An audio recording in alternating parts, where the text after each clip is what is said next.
Hello student, इस video में मैं आपको भूगोल विषय की पाठ्य योजना बताने जा रही हूँ जिसका प्रकरण है ब्रह्मांड।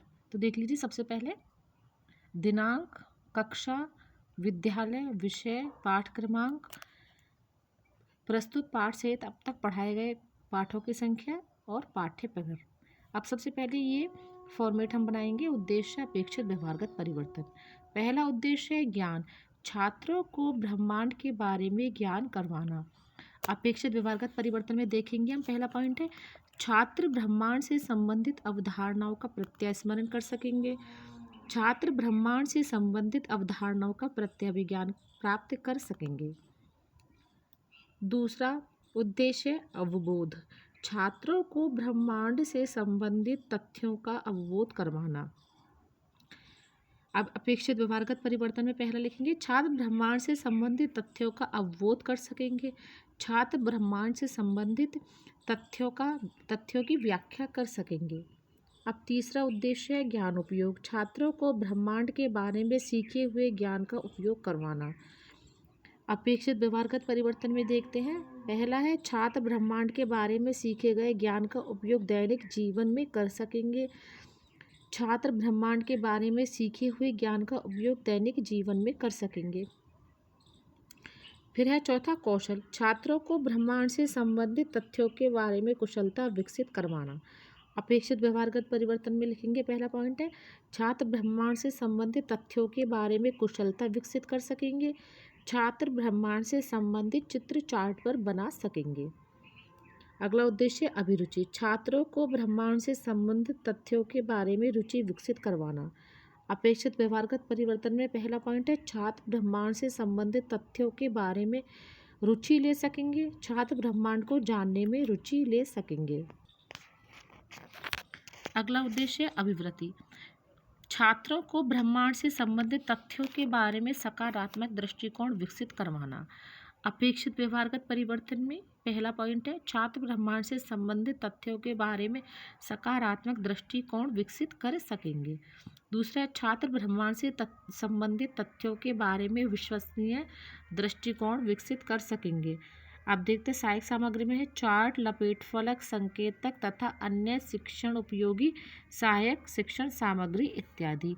पूर्व ज्ञान, छात्र ब्रह्मांड के बारे में सामान्य जानकारी रखते हैं। अब देखते हैं प्रस्तावना में इस प्रकार से फॉर्मेट हम बना लेंगे। क्रम संख्या, छात्राध्यापिका क्रिया, छात्र क्रिया। क्रम संख्या में पहला प्रश्न है छात्राध्यापिका क्रिया में हम लिखेंगे तारों का अवलोकन हम किस समय करते हैं।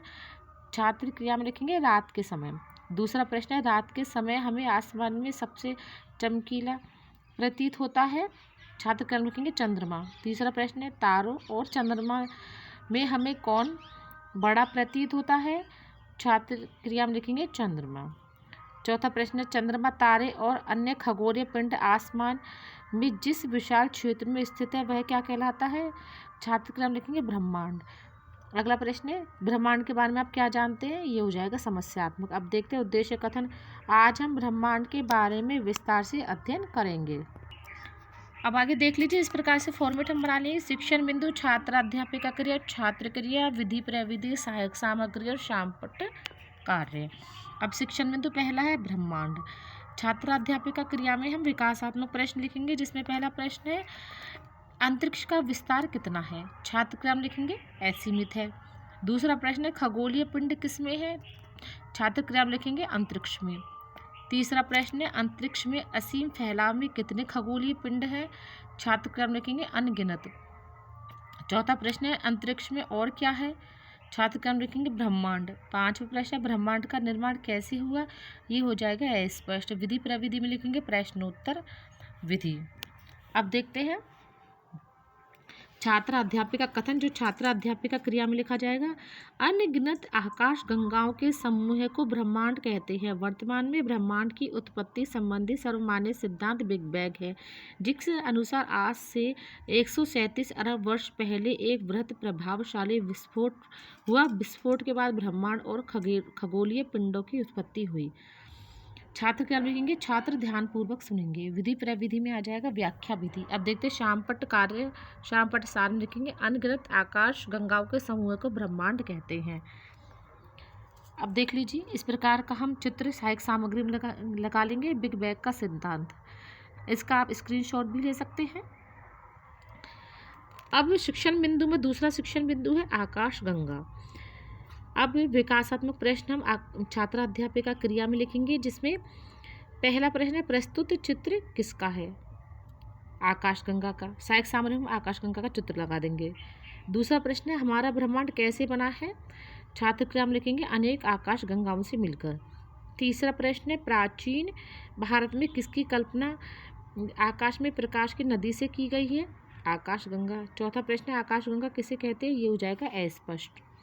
विधि प्रविधि में आ जाएगा प्रश्नोत्तर विधि। अब आगे देख लीजिए, आगे फिर इसी प्रकार से फॉर्मेट हम बनाएंगे। शिक्षण बिंदु, छात्र अध्यापिका क्रिया, छात्र क्रिया, विधि प्रविधि, सहायक सामग्री और शामपट्ट कार्य है। छात्र अध्यापिका क्रिया में हम छात्र अध्यापिका कथन लिखेंगे, जो दूसरे शिक्षण बिंदु का है। तारों के अवशेषों, तारों के बीच की तारक मध्य गैसीय और धूल कणों का ऐसा जमाव जो गुरुत्वाकर्षण के कारण एक दूसरे से बंधा है, आकाशगंगा कहा जाता है। छात्र क्रिया में लिखेंगे हम छात्र ध्यान पूर्वक सुनेंगे। विधि प्रविधि में आ जाएगा व्याख्या विधि। अब देखते हैं तीसरा शिक्षण बिंदु है हमारा धूमकेतु। अब छात्र अध्यापिका क्रिया में हम तीसरे शिक्षण बिंदु के विकासात्मक प्रश्न लिखेंगे, जिसमें पहला प्रश्न है प्रस्तुत चित्र किसका है? छात्र क्या लिखेंगे? आकाश गंगा का। दूसरा प्रश्न है आकाश गंगा का अधिकांश भाग किसका बना है? तारों का। तीसरा प्रश्न जिस तारों के पीछे पूंछ जैसी संरचना होती है उसे क्या कहते हैं? छात्र क्रम लिखेंगे पुच्छल तारा। चौथा प्रश्न पुच्छल तारे का दूसरा नाम क्या है? छात्र क्रम लिखेंगे धूमकेतु। पांचवा प्रश्न है धूमकेतु के निर्माण के बारे में आप क्या जानते हैं? तो ये हो जाएगा अस्पष्ट। विधि प्रविधि में प्रश्नोत्तर विधि लिख देंगे। अब देख लीजिए, इस प्रकार से तारों के समूह का हम चित्र बना देंगे। अब शामपट्ट कार्य में लिखेंगे तारों के अवशेषों, गैसों, धूल कणों का ऐसा जमाव जो गुरुत्वाकर्षण से बंधा है, वह आकाशगंगा कहलाता है। अब छात्र अध्यापिका कथन हम जो छात्र अध्यापिका क्रिया में लिखेंगे पुच्छल तारों की रचना बर्फ, धूल, छोटी चट्टानों और गैसीय पदार्थों से होती है। इनकी गति अत्यधिक तीव्र होने के कारण गैसीय पदार्थ पूंछ की तरह की संरचना बना लेते हैं, इसी कारण इसे पुच्छल तारा कहा जाता है। छात्र अध्यापिका क्रिया में हम लिखेंगे छात्र ध्यान पूर्वक सुनेंगे। विधि प्रविधि में आ जाएगा व्याख्या विधि। अब देखिए पुनरावृत्ति प्रश्न। पहला प्रश्न है अंतरिक्ष का विस्तार कितना है? दूसरा प्रश्न है खगोलीय पिंड किसमें है? तीसरा प्रश्न है हमारा ब्रह्मांड किससे बना है? चौथा प्रश्न है आकाशगंगा का अधिकांश भाग किसका बना है? विधि प्रविधि में आ जाएगा पुनर्वलन विधि या पुनर्वलन कौशल। अब पुनरावृत्ति प्रश्न आप बनाना चाहो तो बना सकते हो, इनको स्किप भी कर सकते हो। अब आगे देखते हैं हम, इसमें शामपट्ट कार्य है पुच्छल तारों की रचना बर्फ, धूल, छोटी चट्टानों और गैसीय पदार्थों से होती है। अब आगे देख लीजिए मूल्यांकन प्रश्न, जिसमें हम देखते हैं निर्देश नंबर 1, निम्नलिखित प्रश्नों में सही उत्तर का चयन कोष्ठक में लिखिए। पहला प्रश्न अनगिनत आकाश गंगाओं का समूह कहलाता है। ए सौरमंडल व उपग्रह से ब्रह्मांड और द है ग्रह। दूसरा प्रश्न सूर्य पृथ्वी से कितनी दूर है? ए 15 करोड़ किलोमीटर, ब 25 करोड़ किलोमीटर, से 20 करोड़ किलोमीटर और द है 21 करोड़ किलोमीटर। अब निर्देश नंबर 2, निम्न प्रश्नों में से सही उत्तर का चयन कर रिक्त स्थान में भरिए। तीसरा प्रश्न आकाश गंगा का अधिकांश भाग रिक्त स्थान से बना है, तारों से, धूल कणों से।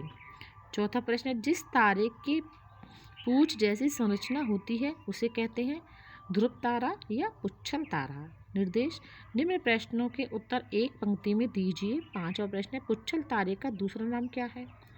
छठा प्रश्न हमारा ब्रह्मांड किससे बना है? अब हम देखते हैं गृह कार्य ब्रह्मांड का निर्माण कैसे हुआ समझाइए। तो देख लीजिए ये हो गई हमारे ब्रह्मांड प्रकरण की एक भूगोल की पाठ योजना। आप इसी प्रकरण को, इसी फॉर्मेट को ध्यान में रखकर भूगोल विषय की और भी पाठ योजना बना सकते हैं। Thank you.